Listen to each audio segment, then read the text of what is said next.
This is CGTN, China Global Television Network.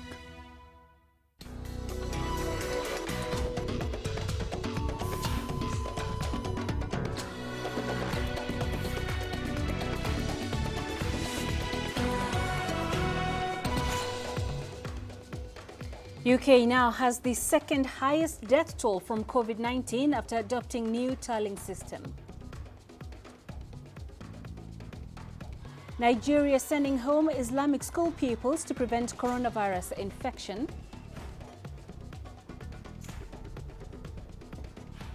And Africa's journalists face pay cuts and safety concerns as coronavirus spreads. Hello and a warm welcome to Africa Live. I am Peninah Karibe. Also coming up this hour, Kenya's central bank cuts lending rates to the lowest levels in nearly a decade.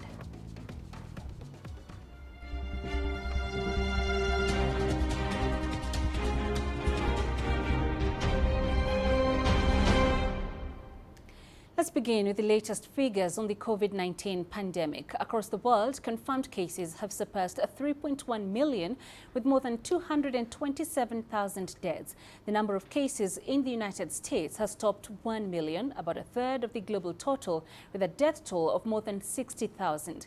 Nearly half of the world's cases are in Europe. Spain has recorded the most infections on the continent. Italy has reported a death toll of over 27,000, second only to the US. The UK now has Europe's second highest death toll. Turkey has seen infections top 117,000. The Chinese mainland has confirmed 4 new cases. All are people who returned from abroad. In the US, President Donald Trump is pushing to reopen the economy. He says the federal government's physical distancing guidelines, which are set to expire, will fade out.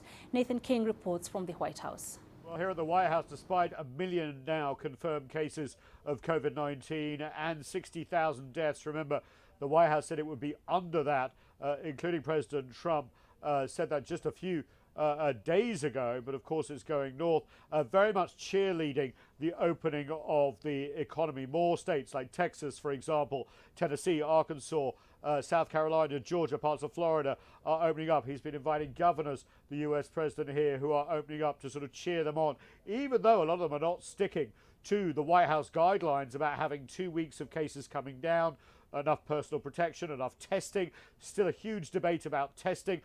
Mike Pence, the vice president, head of the coronavirus task force, said, look, we could have 285,000 tests available a day. That word available is always a question mark. Does that mean the number of people are going to be tested? The day before, US President Trump said there'd be 5 million people tested a week soon. They're still not where they need to be to guarantee that everyone who needs a test is getting a test. But it's still very much being pushed here to open up the economy, and also a big focus on treatments, not necessarily vaccines, but treatments, positive treatments for COVID-19, including Gilead's Remdesivir, which has been shown to reduce hospital stays, better outcomes when it comes to people who have been on ventilators, but still needs to go through clinical trials. But that is some positive news. But still, we have this debate between the US president and his staff. Jared Kushner, his son-in-law and advisor, said that the economy would be back to normal by June. Well, a lot of health experts are saying they hope not, because they could see a spike in cases and then have to dial back down the economy again. This debate being played out in the open here in the United States as the cases pass the 1 million mark. Nathan King, CGTN at the White House. The UK now has Europe's second highest COVID-19 death toll after it began including out-of-hospital deaths in its figures. As Navid Jebakil reports, the lockdown remains in place and continues to inflict damage on the economy. It's fair to say it's been an eventful few weeks for Boris Johnson. From a near-death experience as a result of COVID-19, the British Prime Minister has now welcomed a baby boy. His fiancée, Carrie Symonds, gave birth to their first child at a London hospital on Wednesday. Meanwhile, the business of government goes on. The UK's Foreign Secretary once again filling in for the Prime Minister as the UK's official death toll jumped to more than 26,000.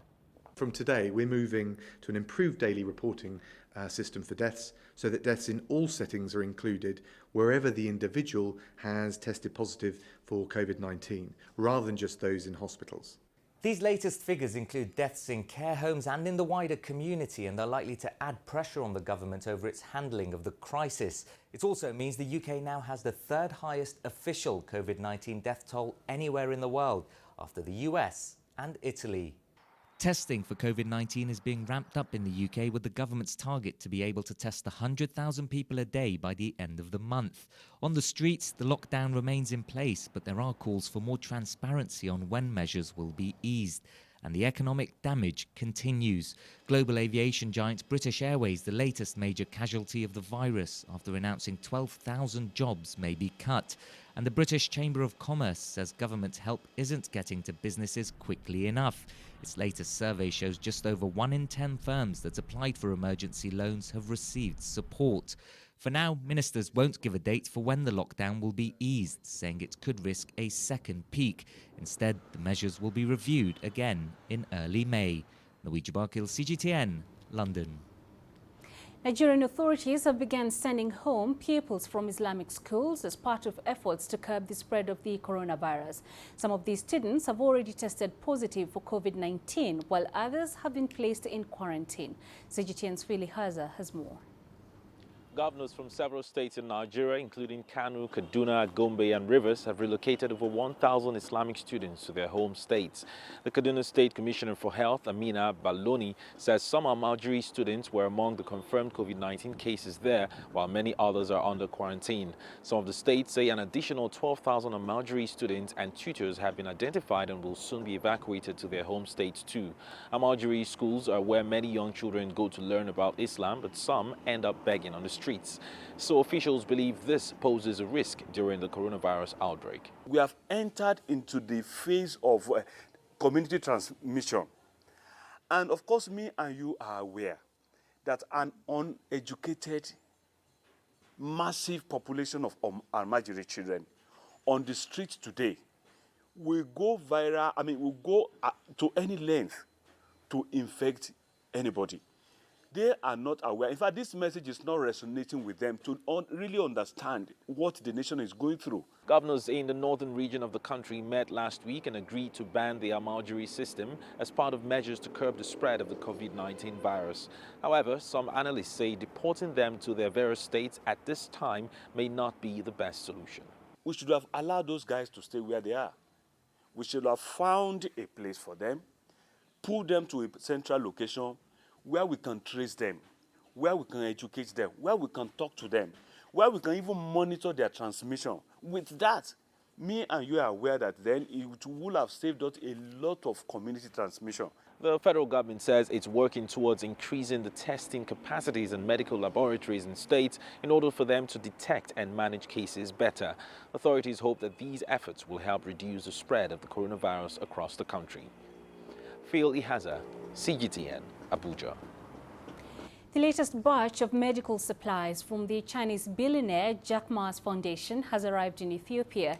The medical aid will be distributed across Africa to help the continent battle the coronavirus pandemic. CGTN's Grum Chala has more.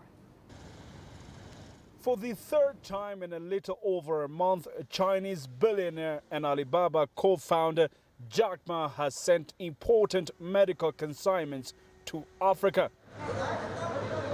At the event organized to formally receive the thousands of protective and preventive medical equipment, Ethiopia's Minister of Foreign Affairs expressed his gratitude. I would like to appreciate and thank Jack Ma Foundation and Alibaba Foundation because this is the third time. Previously, we received huge support from this foundation.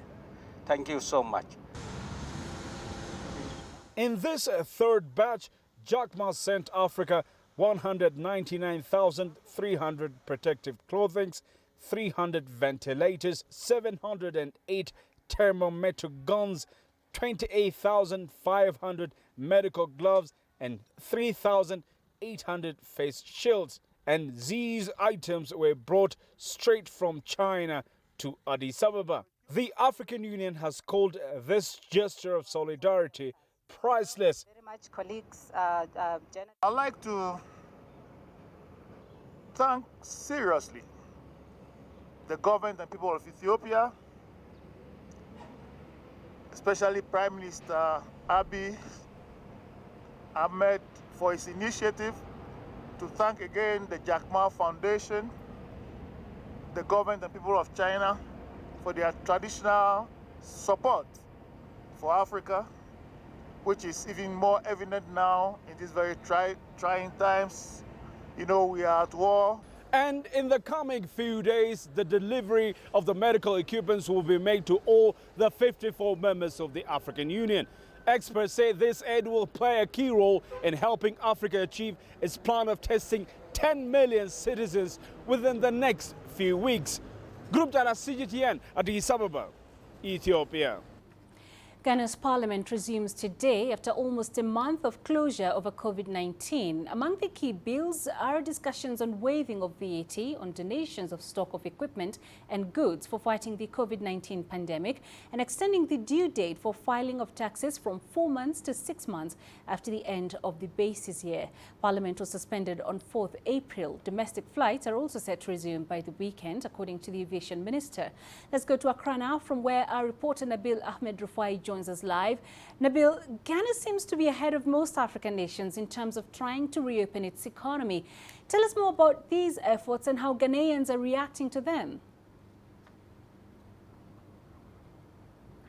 Thank you very much, Peninah. A lot is going on here in Ghana since the government eased the lockdown almost 2 weeks ago. Now today, lawmakers are expected to resume sitting after going on a suspension during the outbreak of the coronavirus. Now here we expect all the lawmakers that will be attending the chamber to wear their face masks, because wearing a face mask have become very compulsory for everyone. So here in Parliament, there's some measures that have been put in place as the sitting is going to take place today.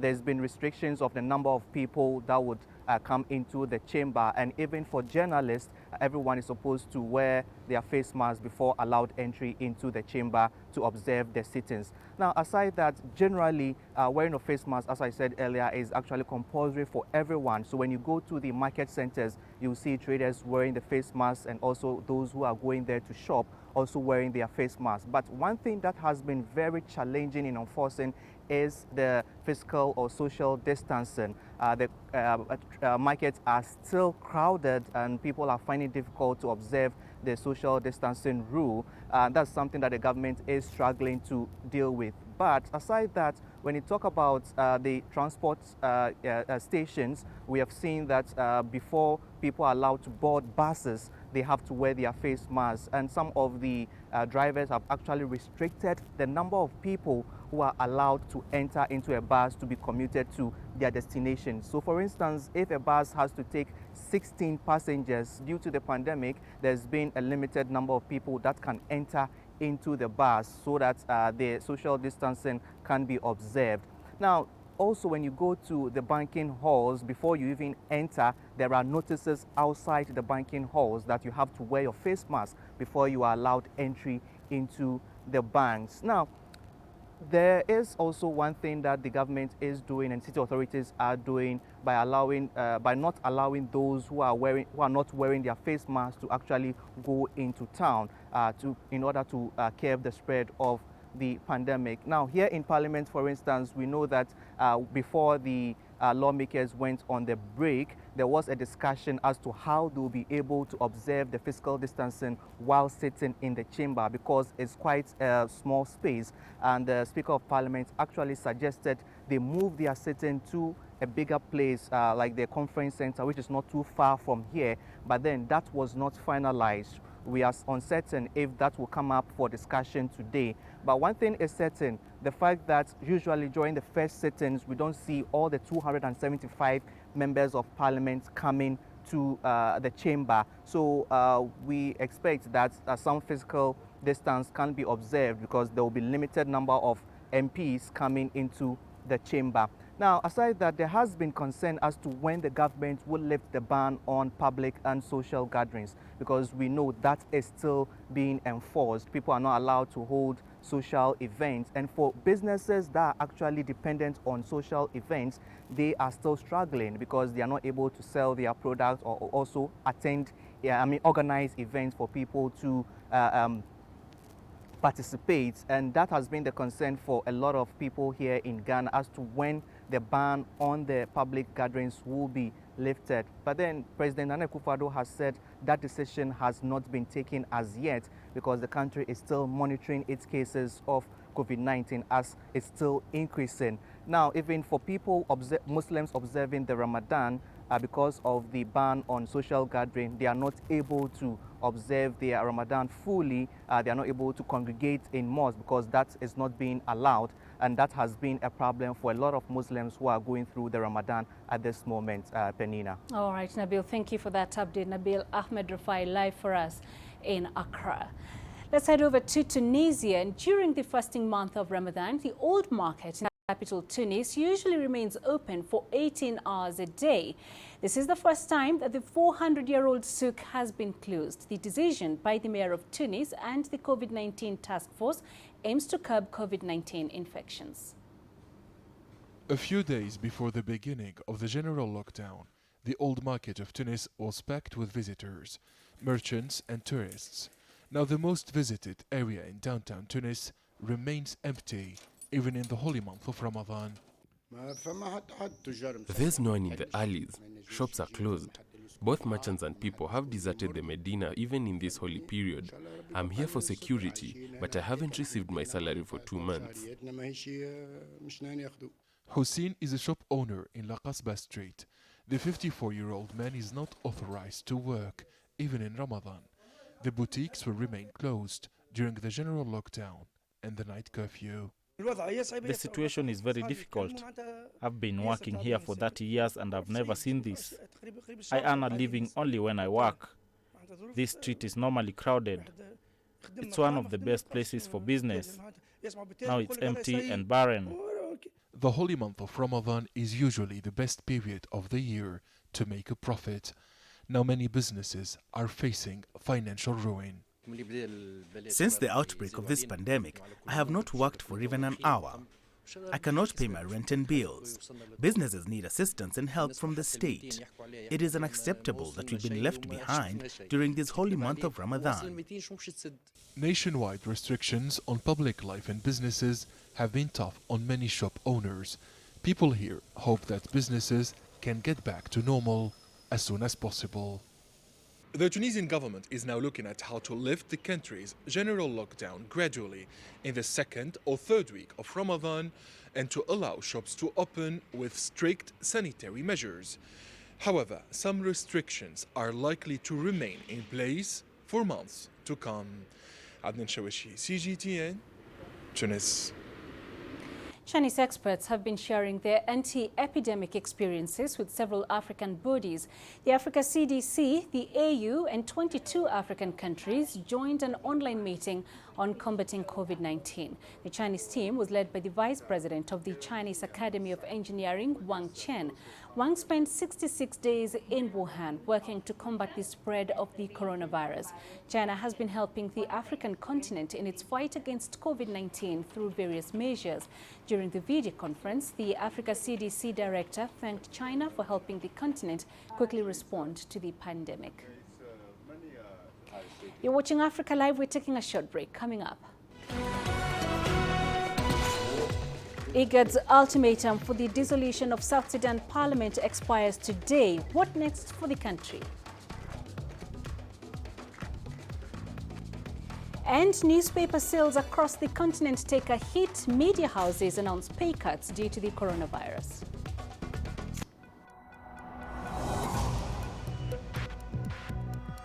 Each day, there are millions of stories. Each one can open new perspectives, new possibilities. Wherever you look, we are there to see, discover, explore, We put the pieces together to find what really matters to you, all around the world, all around the clock. Our reporters are at home across the globe. From our headquarters in Beijing and production centers in Washington, Nairobi, and London, China Global Television Network. Stories from across the globe, reaching people across the globe. CGTN. See the difference.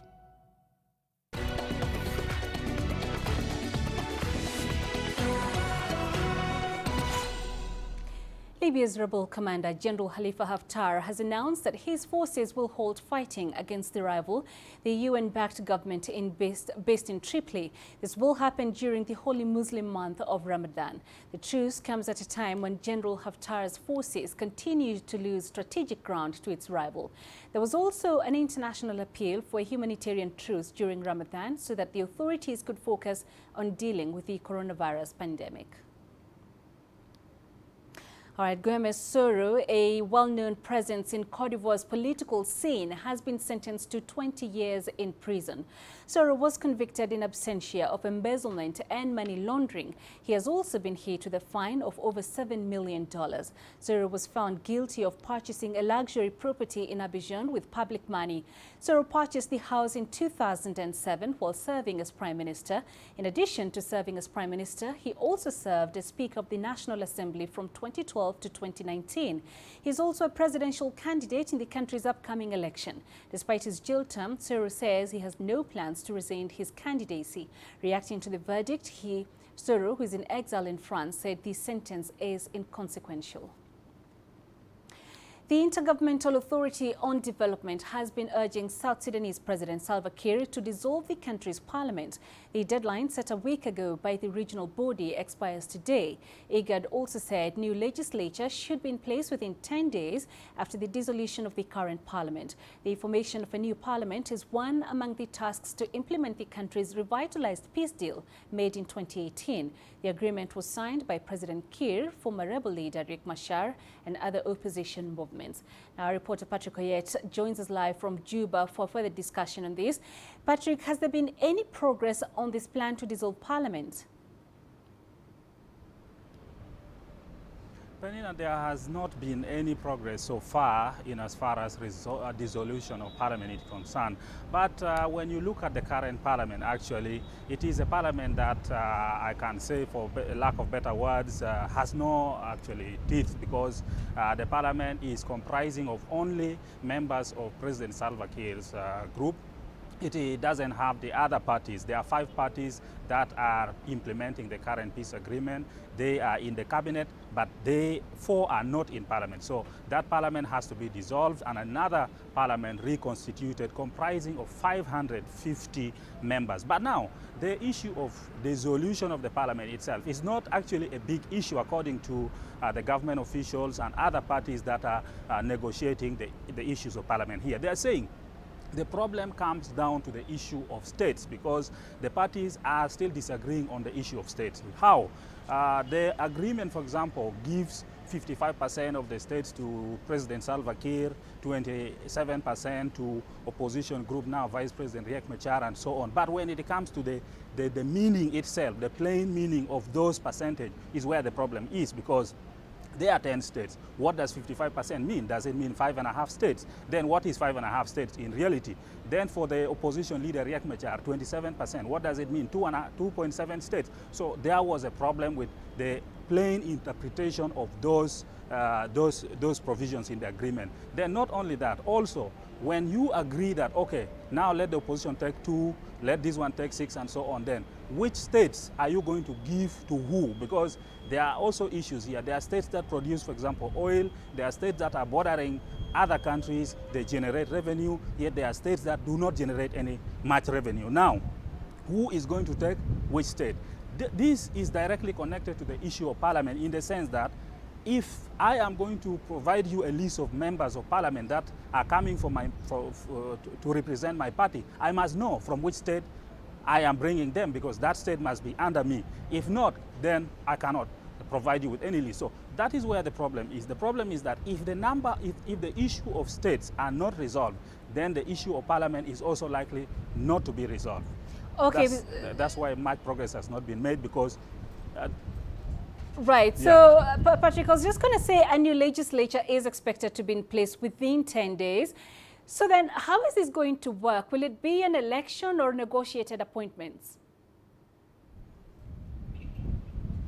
It is supposed to be negotiated appointment. It is supposed to be, once they agree on the issue of states, then each party now will have to sit and come up with a list of people they want to represent them in the parliament, provide that list to the presidency. The presidency will sit down, debate it. When they agree, then they will be announced. If the members are announced, then they will go to parliament, swear in, elect their speakers, deputy speakers. So basically is a negotiated settlement, no elections for now. All right, Patrick, thank you very much for that. Patrick Oyet, live for us in Juba.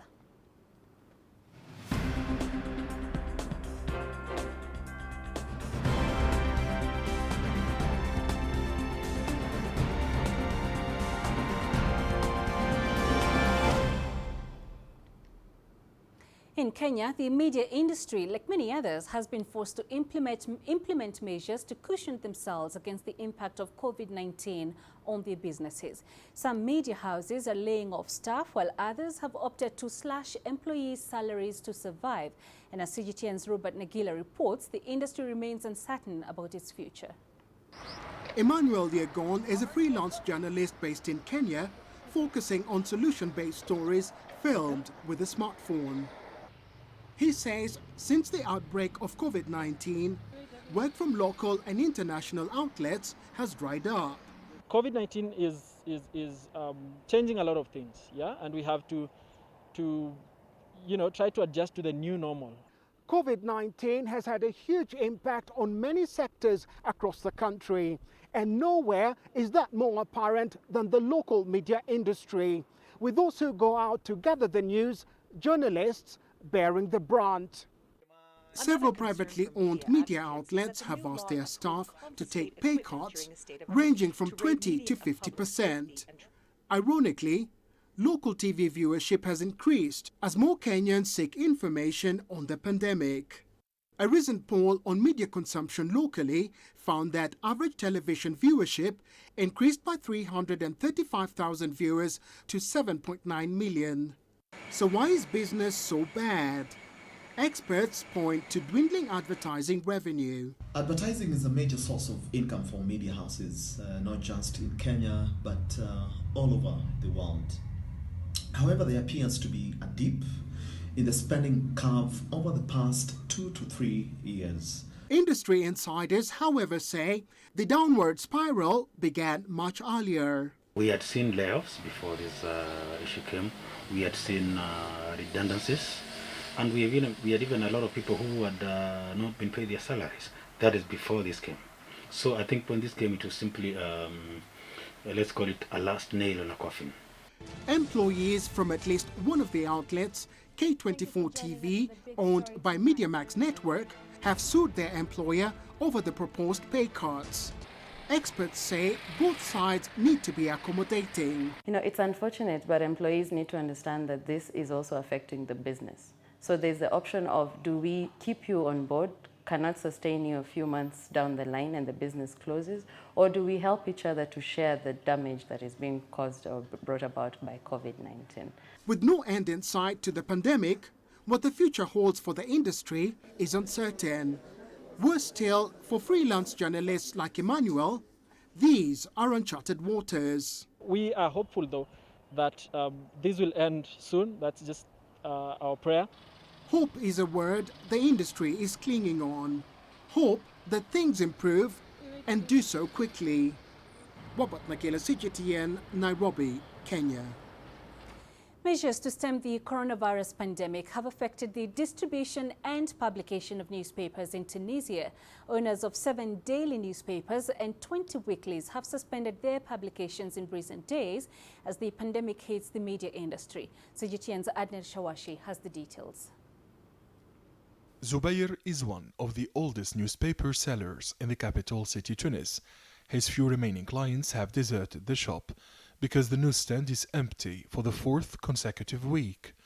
The 63-year-old man says he has never experienced such a crisis.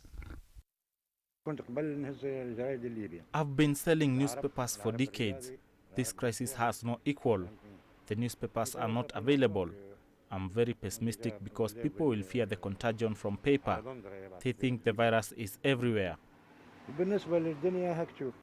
The president of the Tunisian Federation of Newspaper Directors says that all newspapers will disappear if the authorities do not intervene by providing an emergency package to pay the salaries of journalists. All newspapers and magazines without exception have stopped printing. The general lockdown has complicated the situation. Advertising revenues are suspended and even the state is no longer buying publications. It's the end of newspapers if an urgent package is not provided to save the sector.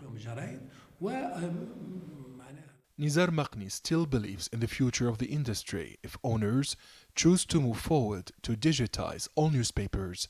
The journalist has been authorized to work at As-Sabah Daily offices, while his colleagues are working from home. Nizar clings to journalism, but he's aware that the media sector in general will not easily recover from the COVID-19 crisis. The coronavirus crisis will decimate the newspaper industry. The worst is yet to come if the state does not create a fund for digital journalism to finance the transition. Now, even the online newspapers are at risk, but at least they can reach their readership. Many people view writing articles on social, economic and political events and covering stories during the pandemic as an act of resistance.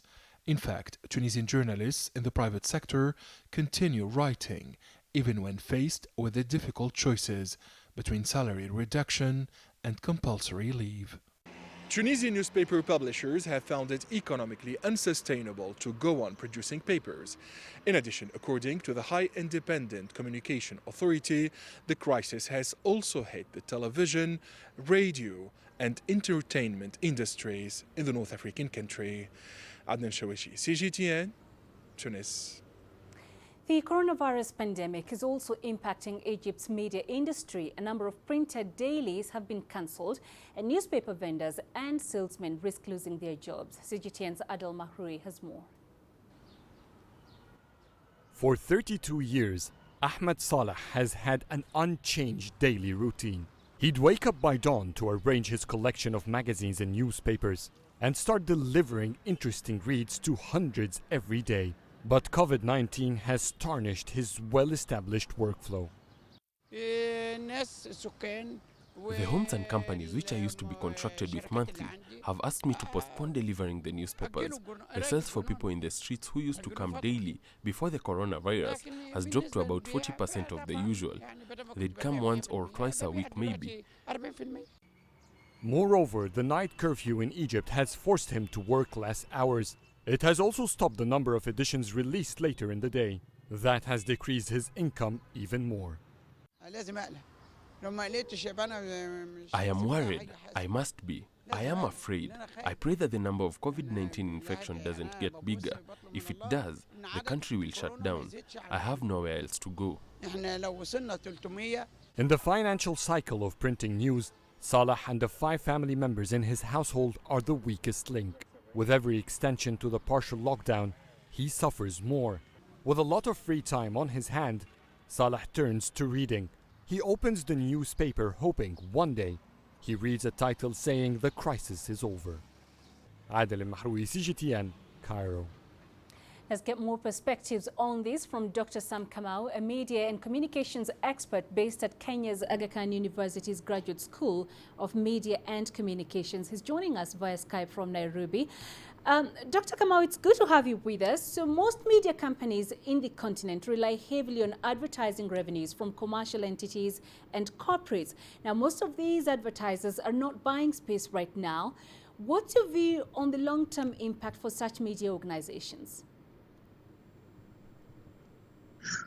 Thank you for having me. I think it's important to look at this both in terms of short term and the long term.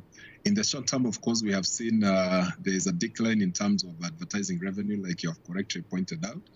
But I think, and this is likely, of course, to have an economic impact. Media houses are being forced to look at declining revenue, including reader or audience revenue.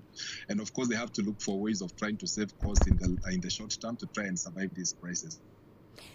Okay, so there are now pay cuts and job losses for journalists. The developed nations, Dr. Kamau, the developed nations are giving bailouts to employers to reduce layoffs. Can African governments afford to do this for media companies? I don't think they will do that even if they can afford. First, they have designated journalism as an essential service, which is a good thing. It means they recognize the role of media in providing information. But in terms of the business impact, the economic impact, media houses have to look for ways of restructuring. I think at times it's has led now to some of the layoffs, which may appear unfair, but they are cutting across media, every other sector in the economy. But I don't think African governments will actually look for ways of putting money perhaps in media to try and save it, although they recognize it as an essential service. What you're likely to see, of course, would be perhaps the growth of non-profit journalism, because there are some media houses that might not survive this current crisis. There are those that will, of course, have to innovate, diversify what their products and look for ways. Perhaps, for example, we have seen people are spending more time on news forms. Perhaps there will be investments to see whether the media houses could recoup some of their lost revenue in terms of spending more or investing more in digital. But the fact is, the recession is likely to last a long time, and people are likely to cut what you would call discretionary expenditure, and media would be one of the victims in that sense. All right, so let's talk about the work of journalists. You mentioned they've been classified as essential service providers. They have to cover press conferences, COVID-19 related events and disasters. So what's your take on their safety during this time? I think some media houses, of course, have tried to put in measures according to the guidelines given around social distancing, reducing at the same journalists working from home, trying to provide the equipment. But I think the other thing is, since some stories will still require journalists to go out there, perhaps even in the testing centers, or at times it is in the isolation centers, ensuring there's protective gear to help them. But also the impact on the mental health of journalists, to help them actually go through in terms of providing psychosocial support, ensuring that they're able to debrief and take care of them. But what we have seen is that there are also some media houses that are not providing adequate protective gear to help journalists pursue some of these stories. So in the push, for example, in the Kenyan scenario coming from the Media Council of Kenya, pushing for more of the welfare and the safety of journalists to ensure that before they go out, they are equipped by the media houses with the relevant protective gear, but also ensuring they do not endanger their lives in the pursuit of this. The other thing that has not been said is that there are quite a number of journalists, I know that at least from the Kenyan scenario, those who have been exposed to either patients or people who have been infected, and they have also been forced to go into either the quarantine centers or isolation or going through treatment. So I think it's something that is likely in the long term to also have an impact on the mental health of these journalists. All right, thank you. We've been speaking to Dr. Sam Kamau, a media and communications expert in Nairobi, Kenya. You're watching Africa Live, coming up in business news. Kenya's central bank cuts lending rates to the lowest levels in nearly a decade. And gloom in South Africa as rating agencies predict the economy to shrink by nearly 5%.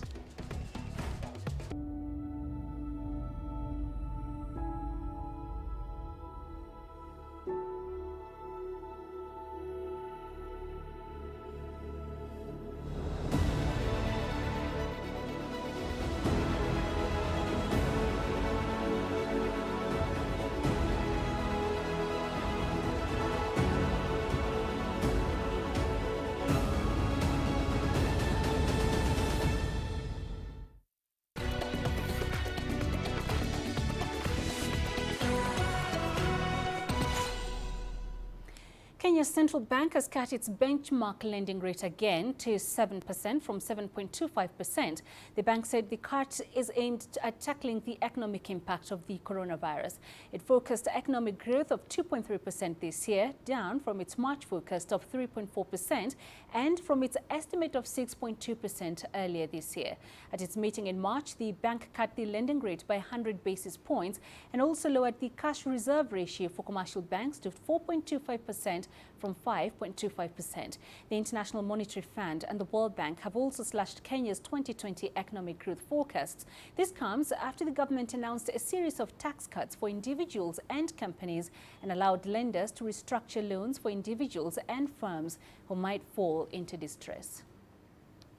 Amid the global COVID-19 pandemic, some African countries have decided to focus on strengthening prevention and precaution, while others have imposed tougher restrictions like lockdowns and have seen protests against such measures. Faced with the dilemma of protecting lives versus protecting the economy, what choices might Africans make going forward? CGTN's Terry Wangari finds out. Following the global coronavirus pandemic, different sectors in Africa have taken a hit as a result to contain COVID-19. These include aviation, tourism, import and export trade, to name a few. The continent has also seen a sharp rise in unemployment and uncertainty.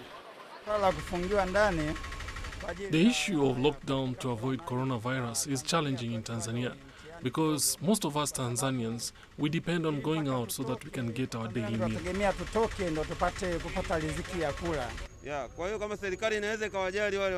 If the government will take care of its citizens, then it's fine to lock down to monitor the situation.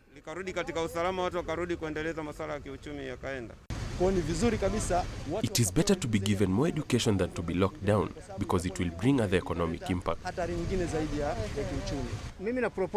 I propose there should not be a lockdown, because we've seen in other countries where there is a lockdown, people are demonstrating, demanding to be unlocked.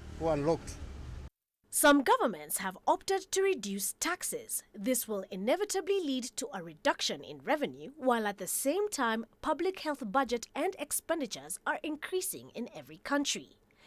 And while a total lockdown may make sense in terms of curbing the spread of the disease, such regulation may not apply in all African countries. Those who are in what I call day pay, I go out, I work, and I get my pay for that day. Really locking them down to be very difficult. For African countries to be able to have a successful lockdown, really financial muscles are very important. You know what I call the fiscal space. You know, do you have money for that? Government has been able to pay for those costs, has been absorbing cost of electricity, cost of water, some form of food, and there's basic things. Due to the unique African economic and social structure, some African countries cannot fully replicate the experience of other countries in the face of the pandemic, especially in other continents.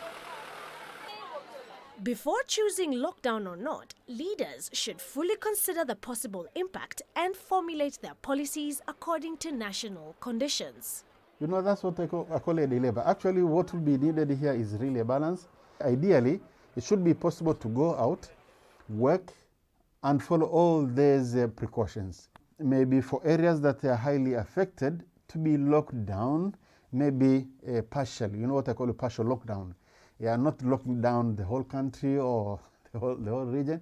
If I know that some places are really highly affected, maybe lock down them, but also allow some very carefully selected areas to go on. The impact of the pandemic may be far-reaching, but African countries, in addition to responding to the situation, should also consider the economy and life after COVID-19. To reduce the negative impact, governments need to formulate a series of policies conducive to the economy and production. Fiscal policy measures have to do with their taxes.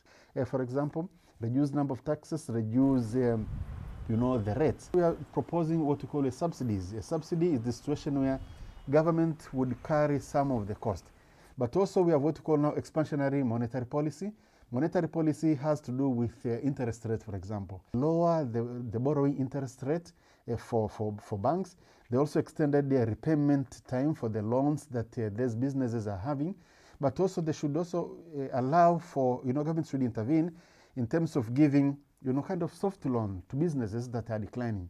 There are now more than over 27,600 confirmed cases of the coronavirus across Africa. Medical experts are not sure yet why the continent has been slower to experience the infection rates seen elsewhere, and limited testing may obscure the true number of cases. But if the pandemic continues to escalate exponentially, Africa will require support in coordinating a policy response to shore up health systems, medicine and food reserves so that devastating economic losses are not accompanied by an even more devastating loss of human life. Terry Wangari, CGTN. American credit rating agency S&P Global Ratings has lowered South Africa's sovereign credit rating further into junk status. In a note, S&P said that the country's already contracting economy will face a further sharp COVID-19 related downturn in 2020. It now expects South Africa's economy to shrink by 4.5% this year, which is still optimistic than the 6.1% contraction projected by the South African Reserve Bank. The agency expects the headline fiscal deficit to widen to 13.3% of the GDP this year, leading to net debt levels rising to over 75% of the GDP by the end of the year. S&P's latest rating action comes just over a month since Moodys, a rival rating agency, downgraded the country's sovereign credit rating to junk, citing a deterioration in South Africa's fiscal strength and structurally very weak growth. Still in South Africa, Moody's rating agency has again raised its concerns about South African banks. The agency last month downgraded the country's big banks down to junk, noting their massive sovereign exposure. CGTN's Sumitra Naidu reports. South Africa's financial system has always been praised for its strong regulatory and legal frameworks, but the poor state of the economy is causing a strain. The negative outlook on the banking sector is tied to the negative outlook on the economy. The economic outlook has dimmed significantly due to the impact of COVID-19. International ratings agency Fitch also downgraded South Africa's big banks. Both agencies are worried that the commercial banks have way too much state exposure, more especially with the state-owned entities. The South African banking sector is under a great deal of pressure. They are not going to be as stable and as creditworthy as they were, before the pandemic, and that's something I think we had to anticipate. South Africans are going to have a great deal less money, and therefore are going to be less able to pay back their loans, and that's going to make them more difficult for the banks to basically make profits, because they're going to have more loans that they're going to have to write off, and it's going to be difficult for banks to actually find opportunities to outperform in this environment. The Reserve Bank expects the economy to contract over 6.5% in 2020. The bank warned of a deep recession for this year and next before recovery. But unfortunately, there is not much that the South African Reserve Bank can do or the banking sector locally can do relating to what is clearly a sharp contraction in economic activity. The Reserve Bank has bought close to $1 billion worth of bonds in order to stabilize the market and keep liquidity flowing with commercial banks. The Treasury has also put in place an economic plan to keep industries alive. These stimulus packages are basically a flood of money into the economy just to boost things again. And South Africa politicians are trying to use these for means not just to return the economy to its feet, but also to achieve certain social justice gains, and that may not be feasible considering just how bad the economic downturn has been. Moody's acknowledged that government's interventions will provide some support to the South African economy, but went ahead and further downgraded its outlook on the banks, raising concerns about rising debt levels. Sumitra Naidu, CGTN, Johannesburg, South Africa. South Sudan has ordered all shops to close except those that sell essential commodities like food. South Sudan currently has 34 confirmed cases of the coronavirus. Restrictions put in place to contain the spread of COVID-19 are pushing many small and medium enterprises in the country to the brink of collapse. CGTN's Patrick Oyet reports. Mogaswaka owns a hardware store that is now closed because of restrictions put in place to stop the spread of COVID-19. Moga's business was supporting his 8 family members. He says he is unsure whether his business will survive under the current lockdown. We are losing in the business sector. Then we are supposed to be uplifted. How do the government uplift us? They have to think about it. Another challenge for businesses dealing in construction materials is that demand is likely to fall as many people shift their goals to getting basic needs. The owners of some of the businesses here say a continued lockdown would mean having to rely more heavily on food aid since they are now depleting all their savings and have no income. There are some businesses that have loans to service. In addition, many still have other financial obligations like paying rent. Citizens even are already locked.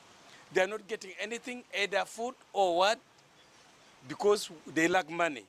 So the best thing is if the traders plus the community could be assisted by food, which is fine. The government is urging financial institutions to come up with a fair plan for loan repayments to businesses. I've been addressing the the banks, the local and foreign banks, that during this period of coronavirus, we have got to be relaxed in the way that we do things. There are some certain things that we have got not to be really strict because of the situation we found ourselves in. Small business owners like Mogaswaka are urging the government to waive taxes so that their businesses can stay afloat until the lockdown is lifted. But a lifting of the restrictions put in place to control the spread of COVID-19 is not yet in sight. Patrick Oyet, CGTN, Juba, South Sudan. The greatest journeys, the greatest sights, the greatest adventures. Here in Qanater, this weir allows the locals to walk on water. We're far more than just TV news. We're your passport to the wonders of Africa. To bring you stories of struggle, survival and hope.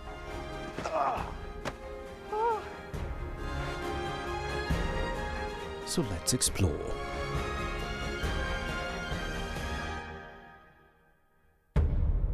CGTN. See the difference.